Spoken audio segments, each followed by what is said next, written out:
Hello mga beshies! Welcome na naman dito sa aking channel. And today's vlog nga, isang legit na pwede nating mahiraman online na pwede nyong ma-access sa Google Play Store. Itong loan app nito talaga mga beshies ay isa sa mga pinagkakatiwalaan ko din. Lalong-lalo nung pandemic talaga, lagi akong umutang dito kasi maliban sa mababa yung interest and processing fees, naprubahan ako dati hanggang 25,000 pesos. Pero kasi last 2021 pa yon.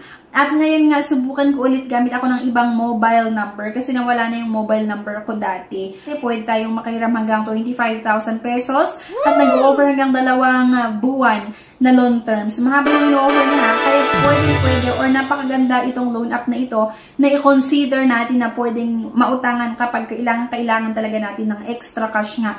Pero bago yan mga beshies, kung ngayon ka lang nanood sa aking mga videos, ay mag-subscribe ka na nga po para makasali sa aking puzzle phone giveaways na ini-announce ko po every 25th of the month.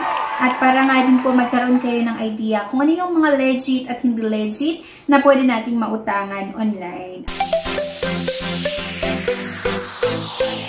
Bali, ang i-share ko sa inyo ay itong Tala. Siguro marami na sa inyo yung may idea sa Tala or nakapag-try na umutang dito sa Tala. Pero sa mga hindi pa nakakaalam, sana mapanood nyo po yung buong video para malaman nyo kung ano yung possible na ma-encounter nyo nga, yung makita nyo inside the app. So, maganda kasi dito mga beshies, napaka-fair and transparent yung mga fees nila. At wala po itong hidden charges. Makikita mo mismo yung mga babayaran mo, yung mga matatanggap mo na loan amount bago mo i-confirm yung loan application mo. Unlike dun sa mga iba na i-confirm mo muna tapos hindi mo alam kung ano yung mga babayaran mo, magkano yung babayaran mo talaga, then doon mo na lang malaman doon sa ite-text nila once na dinisburse na nila yung loan process. So dito kay Tala, bago mo pa i-confirm yung loan amount, alam mo na agad kung magkano ba talaga yung matatanggap mo, magkano yung naaprubahan, magkano yung kinaltas, magkano yung interest, yung processing fees. So, ayan yung maganda dito sa Tala. Choose a repayment date up to 61 days. Mahaba din po yung loan terms nga na yung offer nitong si Tala kasi hanggang 2 months. And dati kasi sa akin, nakautang ako hanggang 25,000 pesos at hanggang 2 months na loan terms.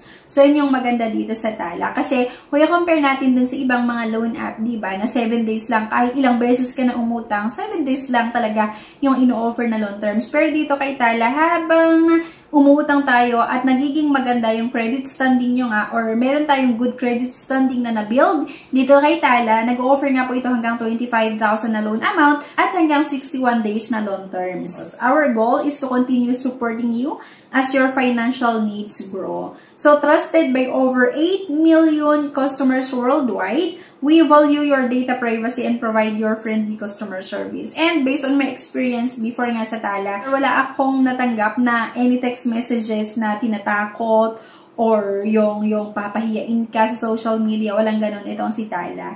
Okay, so para makautang kayo dito, kailangan natin syempre na maglagay ng ating mobile number. At meron po itong i-access sa ating cellphone like yung call data, SMS data, yung contact. So, start my application. Click lang natin. And then, receive important reminders about your Tala account. Allow notification lang. And ito yung sinasabi ko na pwede nga tayong makahiram hanggang 25,000 pesos. Pero syempre, kapag first time nyo nga naman hiram, hindi po agad-agad ganun yung pwedeng ma-approvean sa atin na loan amount. Depende pa rin or subject for Tala policy and approval pa rin. Minsan, 1,000, 2,000, 3,000, 5,000. Nakadepende pa rin kung paano or kung magkano yung i-approve nga ng Tala. So, for example, na-approvehan sa atin ay 8,000 pesos. Ito, view loan offer. So, kapag nag-invite din kayo ng mga kaibigan, tapos nag-apply din sila sa Tala at na-approvehan ng kanilang loan application, meron tayong magiging commission na halos nasa 200 na pwedeng maikaltas doon sa babayaran nyo once na-approvehan nga yung loan application nyo.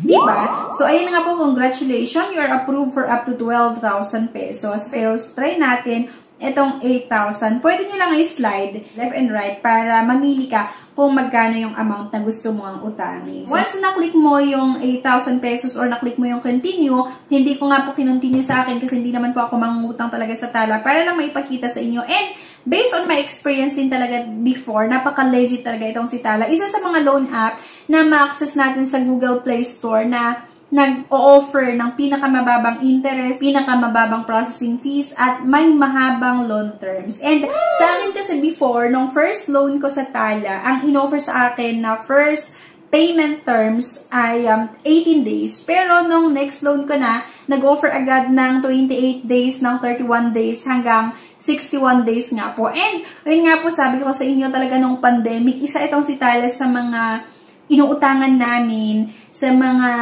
pinagkakatiwalaan namin na utangan kapag kailangan namin talaga ng extra cash kasi di ba pareho kami nawalan ng trabaho ng pandemic.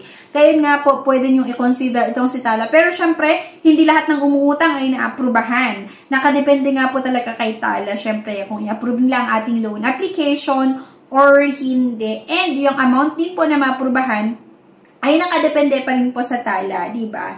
Minsan, may first time na umutang, inaaprubahan agad yan ng mas malaki, like 8,000, like 10,000.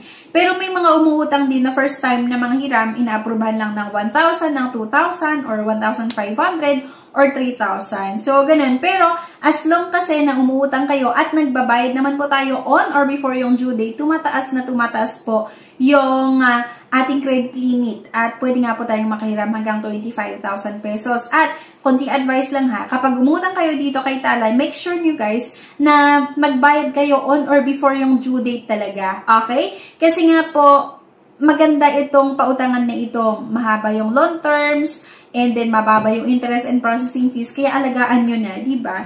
Hindi yung utang ka, tapos laging nagpapasdue yung loan mo. Pwede mo silang i-contact dito sa kanilang app mismo kung meron kang concerns. Yan lang mga beshies.